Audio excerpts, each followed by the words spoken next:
Becoming Sister Wives, Chapter 6, Part 4.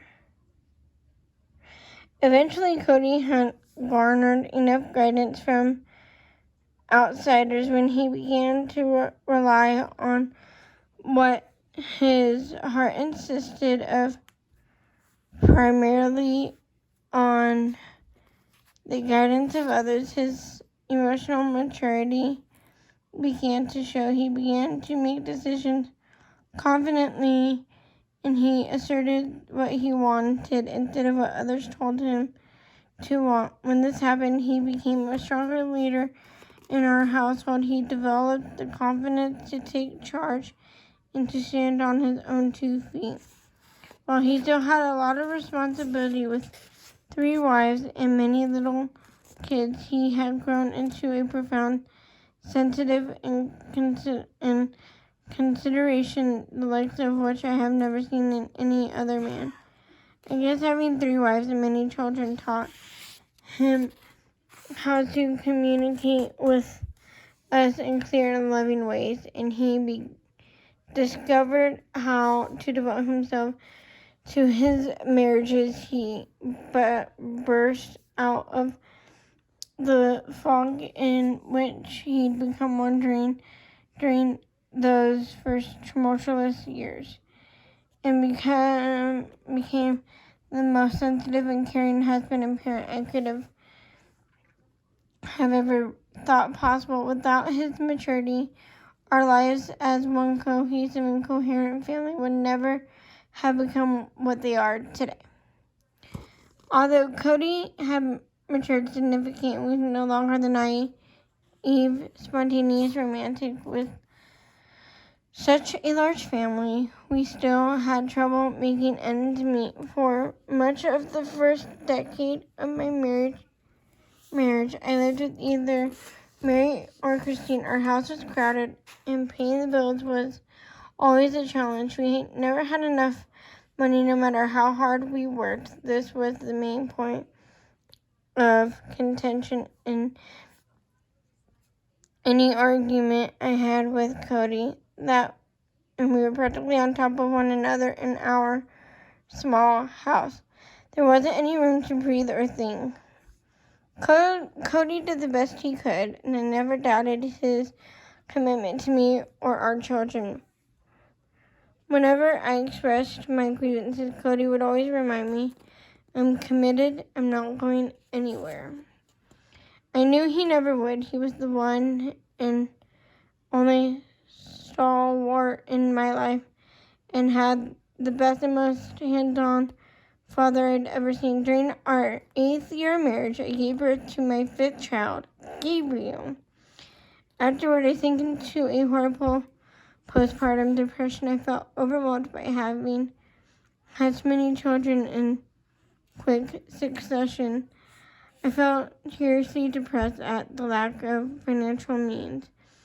I knew I was miserable, but had no idea how to fix the situation. I also had a particularly nasty fight with one of the worst we've ever had. I was at my breaking point, couldn't see my way out of my depression. I told Cody I was leaving that night, and I got in the car and drove to my mother's house. The next morning, Cody picked me up to run errands with him, and while we were driving, he nonchalantly asked me, so are you better now? His failure to understand how low I was felt like a slap in the face. Part of me wanted to scream, and part of me wanted to laugh at his ignorance and his hopefulness, and everything had become better overnight. That afternoon, I bundled all the kids into the car and took them to my mom's. I had reached rock bottom. Until this point, the majority of my struggles with my family arose from sharing a living space. For several years, I had the means to move out and into my own place if I had been willing, to turn my back on contributing financially to the family, but I wasn't. And we all came into the principle We looked down on poor families that didn't live together. We believed that living as a unit made us stronger and allowed us to achieve necessary personal and spiritual growth quicker as we saw it. Living under one roof was the only one way to do things. We had swallowed this ideal completely, and so despite my struggles within the family, I was unwilling to give up the vision that I had held on to since I accepted polygamy. However, after that fight with Mary, I had had enough of my kids, and I stayed with my mother for several months till I found my own place. My job paid a decent salary, which allowed me to buy a better car in addition to my own home. I started to build a life for myself apart from the sisterhood. I wanted an identity as an individual from the family.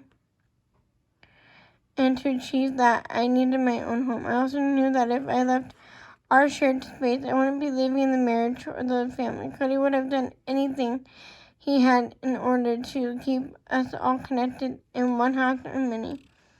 Soon after I got my own house, I made one of the most important decisions in my life. I went back to school and got a degree in accounting. Getting a degree changed my world. I didn't really realize how badly I wanted to do something like this. I felt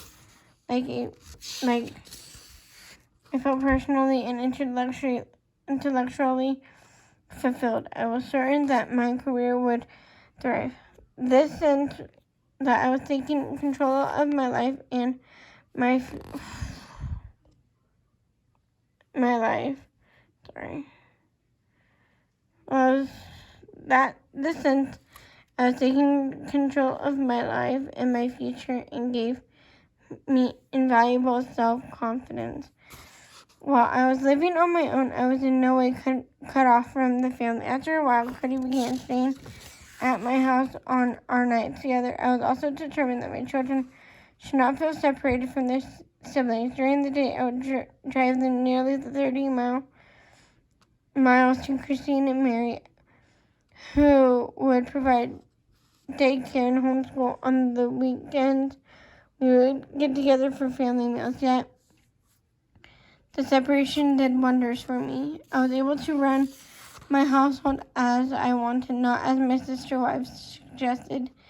Before marrying Cody, I had done the dishes in the morning, leaving my evenings free for relaxation.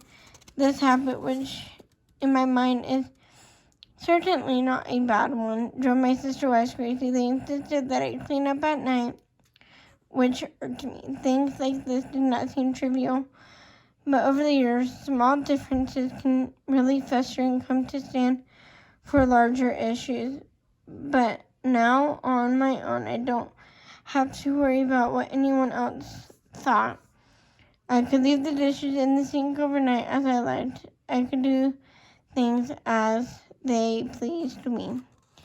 In addition to being able to indulge my housekeeping habits, having my own place allowed me to focus on work and on home. Perhaps because I was so busy, I didn't have time to think about petty stuff that was the source of so many of my earlier grievances with Mary. We moved on.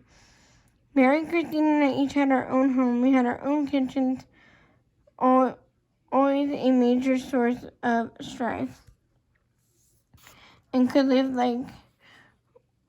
as we lived without interference or comment from others. My happiness and independence allowed Cody and me to enter new phases in our relationship. I know it sounds silly to say, but after 10 years of marriage, we finally had the time to get to know each other on a more spiritual and intimate level and to enjoy our moments alone. We became parents so soon into our marriage that we rarely had time to ourselves. When we finally did, it was refreshing and reassuring. I felt that my marriage was stronger than ever. 2 years after I established myself in my own home, Cody told me that he was moving the family to Utah. He had found a job for which he wouldn't have to travel, and he would be home with his kids every night. Okay, I said. I told him, see you later.